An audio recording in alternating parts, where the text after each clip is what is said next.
Nag-iba na nga ba ang mga fast-moving items sa mga motor shop business or motor parts business and accessories ngayong 2025? Habang tumatagal, nag-iiba ba ang mga pangangailangan ng mga motorcycle parts and accessories? Ano na nga ba ang mga basic at fast-moving items sa motor shop business or motor parts business and accessories ngayong 2025? So yan po ang katanungan na isa nating ka-antrep na bibigyan natin ng konting tips sa video na ito. Hello mga ka-antrep, good evening po sa ating lahat. Welcome back again to our channel. Kumusta po kayo? Masyado pong busy ang mga araw-araw natin dito sa shop at dito po sa bodega namin. So shout out po sa inyo mga ka-antrep. Maraming pong salamat sa mga ganyang katanungan na pwede po nating mabigyan ng konting tips at kasagutan. But disclaimer lamang po, iba-iba po ang sitwasyon ng mga motor shop business and motor parts and accessories business. Kaya iba-iba rin po siguro yung mga input namin sa mga ganitong klaseng katanungan. So para po sa akin na i-base ko po ito base sa aking experience at sitwasyon at katayuan ng aming business. So sa katanungan po na iba na po ba or iba na ba talaga ang mga fast moving items ngayong 2025 pagkatapos ng maraming taon or lumipas na mga maraming taon? Para po sa akin mga ka-antrep ay ganun pa rin po ang mga fast moving items pagdating dito sa ating business. Kung ano yung noon, ganun pa rin ngayon pero nadadagdagan. So bigyan natin ng tips si ka-antrep kung ano ba yung mga basic items at mga fast moving items ngayong 2025 kahit na ang tagal na nga at ang dami ng mga lumabas na klase ng mga motor, model, units, brand, napakarami na. Pero mga ka-antrep ay yun pa rin yung mga basic na mga na mga parts and accessories, yung mga tinatawag nating fast moving, sila yung nabibilong doon sa mga maintenance parts or yung mga pang-maintenance na mga klase ng pyesa, yung mga panglabas. Sila talaga yung mga fast moving. So, sinasabi natin na parang ang dami na kasing nadagdag. Halimbawa, ayan, number 1 natin, halimbawa, tires. Yes, ang tires po ay fast moving sa isang motor shop business or motor parts business and accessories kasi nga naman, ang trabaho ng gulong, hindi tatakbo ang mga motor kung walang gulong. So, number 1 fast moving item natin yan siya. Nga lang, kung dati-dati ay mga standard lang at yung mga sizes lang na nakasanayan natin na mga 16, 18, 17, ngayon ang dami na dahil sa dami din ng mga units ng mga motor at mga model, brands na mga nagsilabasan. So dati ang alam natin at familiar tayo talaga ay 16, 17, 18, 19, 20, 21, ay wala palang 19, wala palang 20. Yung mga 16, yung mga 17, 18, 19, 21, yung mga ganun, di ba? Pero ngayon, mayroon ng 10, mayroon ng 12, yan, may 13 at 14. So dumami lang siya, pero same pa rin, nakasama siya sa basic at fast moving. Yun nga lang yung mahirap ngayon na panahon na pag ikaw ay mag-start ng motor parts business and accessories. Kaya siya sinasabing mas malaking kailangan mo na kapital dahil nga sa ang dami na ng mga units, ang dami ng mga model, ang dami ng mga brands. Kung dati doon lang tayo nakatutok sa mga 17, ngayon napakarami na. Sa 17 nga, 'di ba? Yun, usong-uso na ang tubeless. Sa tubeless, hindi lang siya isang size. From doon ka sa maliit hanggang sa malaki palaki, palapad ng palapad. Same thing din ng sa mga 14. Dumami na rin ang mga 14, nadagdagan pa ng mga 10, 12. Kaya mas dumami lang siya, pero same pa rin siya na belong doon sa ating fast moving items sa motor parts business. Number 2, ayan, tube. So ang tube ay fast moving dahil nga maintenance siya. Kung wala ang tube, walang gulong.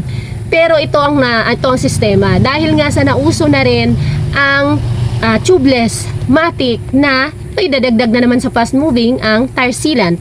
Although doon naman sa mga bago ang gulong, sa mga nagtitipid, pwede naman silang hindi mag tire sealant. Pero alam nyo ba ang kagandahan ng tire sealant? Reserba kasi yan siya. Oras na ikaw ay mapako or ang gulong ng motor mo ay mapako, hindi ka basta-basta mapaplat kasi may sealant ka, mayroon kang reserba, kumbaga ready ka, di ba? Kung wala, flatmatic ka. So nadagdag siya doon sa instead nga na yung mga tubeless, hindi nga sila magtutube, pero magsisilan pa rin siya. So ang konsepto po dito sa pinag-uusapan natin doon sa fast moving items, kaya mas madadagdagan, same nga yung mga fast moving items, pero yung pangangailangan natin sa ating capital ay dadagdag or lalaki din. Next, number 3 ay chain set. So chain set nga, yes, chain set. Ano yun in general yung chain set? Nandyan yung chain, engine sprocket at rear sprocket. But the thing is, iba-ibang klaseng chain set or iba-ibang klaseng engine sprocket, iba-ibang klaseng rear sprocket, iba-ibang klaseng chain. So kaya siya lumalaki, kaya lalaki yung puhunan natin or kapital natin dahil nga doon sa napakaraming klaseng items, ang dami-daming brands, doon sa chain, ang daming klase, may 110, may light duty, may heavy, may 120, light duty and heavy, 130, 132, 136, mayroon pang 520, yung mga ganun sa engine sprocket, ganun din siya. So, napakalawak ng scope niya pero ganun pa rin ang kanyang mga kailangan. Same pa rin siya doon sa basic. Dumadami nga lang. Dahil ngayon, di ba, in na in yung mga FI. So, instead na dati ay mga pang-carb lang yung mga rear sprocket, like halimbawa sa mga XRM, dadagdag ka ngayon ng pang-FI kasi magkaiba yung sprocket ng FI at saka ng sa carb ng mga XRM. So, ganun po siya. Nagdadagdag pero same pa rin, nabilong siya doon sa mga fast-moving or basic items natin. Number 4, bearings. Yes, bearing lang siya. Pag sinabing bearing, fast-moving talaga yan dahil napakarami ng bearing ng mga motor. Pero ang pinaka-fast-moving dyan ay dyan sa harap, magkabila ang hub at sa likod. Yan, sa hub, sa loob, labas at dito sa kanyang flange hub. So kung wala namang bearing yung sa flange hub sa sprocket is dito sa hub. So bearing siya. Number 4, bearing. Pero ang daming klaseng number ng bearings. Ang dami ng mga number ng mga available ka dapat ng bearing. So fast moving siya, bearing. Pero hindi lang siya isang bearing. Fast moving number bearings. Ito yung mga basic. Yan, nandyan always yan. 6301, 6201, 6202, 6203, 6300, 6200, 6201, 6202, 6302, 6203. Yan yung mga basic na bearings. Kaya sinasabi natin na 100,000 ba okay na? Okay na siya sa basic items. Yes. Kaya lang, baka yung availability, yung inventory na magkakaroon ka, hindi siya enough or hindi siya magiging kompleto. But at least siguro isa-isa, dalawa-dalawa, tatlo-tatlo, apat-apat, meron kang available dyan sa iyong shop. Number 5 ay brake shoes. Yes, ngayong 2025, basic pa rin siya, fast moving pa rin siya, nadadagdagan nga lang dahil nga yan sa mga scooters po. Ang dami ng mga nagsipaglabas ng mga model ng mga scooters, ang dami nang nagsipaglabas ng mga model ng mga mga motor, iba-iba. Kaya dumadami din yung scope na pangangailangan natin ng brake shoe. Pero same thing pa rin siya. Kaspilang pa rin siya sa pinaka-basic at fast-moving item sa motor shop business and accessories. Napakabilis lang kasi ng brake shoe. Lalong-lalo na may mga motor kasi na brake shoe ang harap at likod. Mamaya pag-usapan natin yung iba pa. So napakaraming motor na mga gumagamit ng brake shoe ang harapan ng dun sa hub nila at sa likuran nila. Kaya brake shoe lang siya sa ngalan ng brake shoe, pero ang tanong doon, ilang brake shoe ba mayroon? Napakarami. Brake shoe ng mga TMX front at rear, magkaiba yun. So dadagdag yun sa capital natin kasi kailangan mo mag-allot doon sa rear, sa front, 'di ba? Mabuti yung mga XRM at mga Smash, mga Rusi, ganyan, Wave 100, same yung harap at likod nila. Pero maraming motor na magkakaiba. So yun yung doon, yun yung thing kumbaga behind those basic. Kung magkano ba ang kailangan para makapag-start na basic lang naman ang dapat mong maging available sa shop mo. Number 6, ayan, brake pads. Very fast moving ang brake pads, mga ka-antrep. So kung dati, yes, mga basic nila ay brake pads nga, pero iilan lang. Ngayon, napakarami na.